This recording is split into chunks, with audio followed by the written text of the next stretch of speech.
நீங்க சொன்ன மாதிரி டான்ஸ் சூப்பரா ஆடுறாங்க. சினிமாவுக்கு போயிருந்தா ஹீரோயினே ஆயிருப்பாங்க. ஆனா என் விதிதான் இங்க வந்து மாட்டிக்கிட்டேனே. இந்த மாதிரி எல்லாரும் சந்தோஷமா இருந்து எத்தனை நாளாச்சு.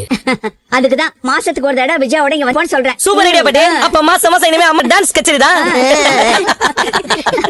மீனா, நான் உன்னை கவனிச்சுக்கிட்டு தான் இருந்தேன். டான்ஸ் ஆடும்போது கூட எதோ யோசனையில இருந்தேன். இப்போ அப்படிதான் இருக்க. என்னாச்சு? ஏன் ஒரு மாதிரியா இருக்க?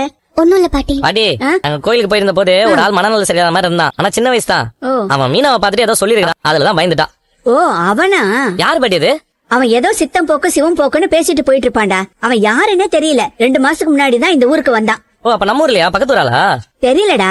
அவன் கோயில்லயே படுத்திருப்பான், கோயில்லயே சாப்பிடுவான். யாராவது சாப்பிட கொடுத்தா கூட அவனுக்கு பிடிச்சிருந்தாதான் வாங்கிப்பான், இல்லன்னா வாங்க மாட்டான். யாருகிட்டயும் பேசவும் மாட்டான். பாட்டி, நான் ஒண்ணு கேட்டா அவன் ஒண்ணு சொல்லிட்டு போறான் பாட்டி. ஒண்ணுமே புரியல. அவன் அப்படிதான். திடீர்னு ஒரு நாள் மழை வர போகுதுன்னு சொன்னா மழை வந்துருச்சு. அப்புறம் நம்ம ஊர்ல பொண்ணு ஒருத்தி, அவளை பார்த்து தாலி கட்டிக்கோ போன்னு சொன்னா அவளுக்கு கல்யாணமே ஆகாம இருந்தது. 10 நாள்ல நிச்சயம் ஆயிடுச்சு. அப்போ சாமியார் மாதிரியா பாட்டி? அப்ப அவனை இந்த மாதிரி குறி சொல்லி சம்பாதிக்கலாமே.